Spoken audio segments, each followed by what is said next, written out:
Hi మామ ధురంధర్. రణ్వీర్ సింగ్ గారు హీరోగా యాక్ట్ చేశారు. సారా అర్జున్ గారు హీరోయిన్‌గా, అక్షయ్ ఖన్నా గారు, సంజయ్ దత్ గారు, అర్జున్ రాంపాల్ గారు, మాధవన్ గారు ఇలా పెద్ద పెద్ద పేర్లు గొప్ప గొప్ప యాక్టర్స్‌తో నిండిపోయింది సినిమా. 'ఉరి'ని డైరెక్ట్ చేసిన ఆదిత్యధర్ గారు డైరెక్ట్ చేశారు మామ. ఇప్పటికే బ్లాక్ బస్టర్ అయ్యి రికార్డ్స్ మీద రికార్డ్స్ రోజు రోజుకి బ్రేక్ చేసుకుంటూ వెళ్ళిపోతున్నాయి. ఈ మూవీ గురించి రోజు వింటుంటే ఒక విషయం నాకు షాక్‌కి గురిచేసింది మామ.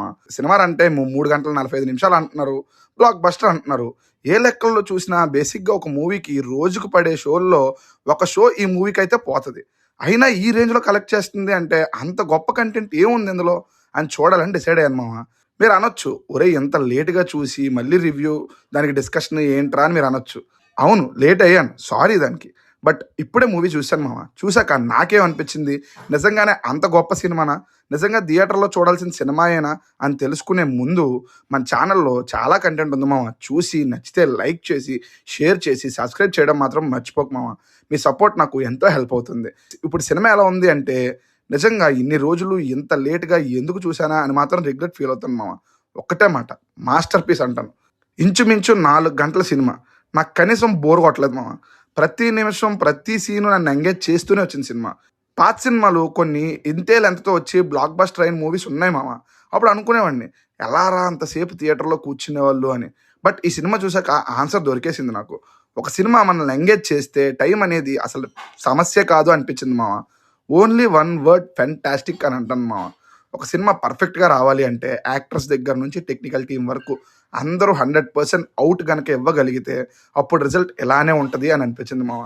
ముందుగా మెయిన్ ప్లాట్ విషయానికి వస్తే, ఇండియా, పాకిస్తాన్ మధ్యలో జరిగే ఎన్నో సంఘటనలకు అటువైపు నుంచి ఏం జరిగింది అనే పాయింట్ ఆఫ్ వ్యూలో రన్ అయ్యే సినిమా మామ ఇది. అక్కడ జరిగే పాలిటిక్స్‌తో పాటు ఇక్కడ జరిగే దేశద్రోహ చర్యలకు సంబంధం, ఇలా అన్నింటిని టచ్ చేస్తూ స్టోరీని నడుపుతారు మామ. ఇక ప్లస్ పాయింట్స్ విషయానికి వస్తే యాక్టర్స్ పర్ఫార్మెన్స్‌లు మామ. ప్రతి యాక్టర్ రణ్వీర్ సింగ్ దగ్గర నుంచి సారా అర్జున్ వరకు టాప్ లెవెల్‌లో పర్ఫార్మ్ చేశారు మామ. ఏ ఒక్క క్యారెక్టర్ కూడా ఆర్టిస్ట్ కనిపించరు మనకి. ఆ క్యారెక్టర్ మాత్రమే కనిపిస్తుంది. అంత రియలిస్టిక్‌గా, అంత న్యాచురల్‌గా ఉన్నాయి మామ పర్ఫార్మెన్స్‌లు. మెయిన్‌గా నాకు రణ్వీర్ సింగ్ గారు, అక్షయ్ ఖన్నా గారు గుర్తుండిపోయే పర్ఫార్మెన్స్ ఇచ్చారు అనిపించింది మామ. Next main asset art work. ప్రతి సీను మనకి పాకిస్తాన్‌లోనే అవుతుంది అన్నట్టు కనిపించింది అంటే కేవలం అది ఆర్ట్ డిపార్ట్మెంట్ వల్లే మామ. యాక్షన్ సీక్వెన్సెస్ నచ్చాయి నాకు బాగా. మెయిన్ స్క్రీన్ ప్లే మామ. 4 గంటల సినిమా ఉన్నా బోర్ కొట్టలేదు అంటే ప్రతి సీన్‌ని ఎంత ప్రాపర్‌గా సెట్ చేశారో అర్థం చేసుకోవచ్చు. మ్యూజిక్ ఈ సినిమాకి మెయిన్ అసెట్ అంటాను. కొన్ని సీక్వెన్సెస్ అయితే మ్యూజిక్ వల్లే ఎలివేట్ అయ్యాయి అని చెప్పడానికి నాకు ఎటువంటి మొహమాటం లేదు మామ. టెక్నికల్‌గా కూడా సినిమా టాప్‌లో ఉంటది. డైరెక్టర్ గారు ఆయన అనుకున్న సినిమాని ఆడియన్స్‌కి ఇవ్వటంలో 100% సక్సెస్ అయ్యారని చెప్తాను. గూఢచారిగా బ్రతకటంలో ఉన్న కష్టాల్ని కళ్ళకి కట్టినట్టు చూపించారు.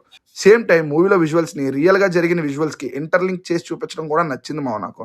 సాంగ్స్ నాకు చాలా బాగా నచ్చాయి. సినిమాకి అడ్డు అని నాకైతే అనిపించలేదు.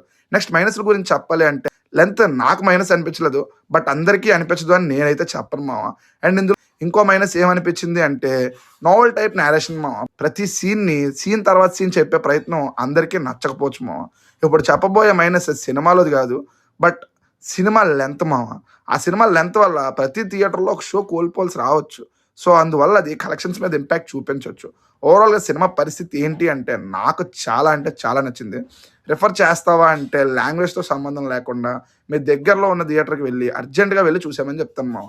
కొన్ని బ్లడ్ సీన్స్ తప్పితే హ్యాపీగా ఫ్యామిలీతో కలిసి చూసే సినిమా అని మాత్రం చెప్పగలను మామ.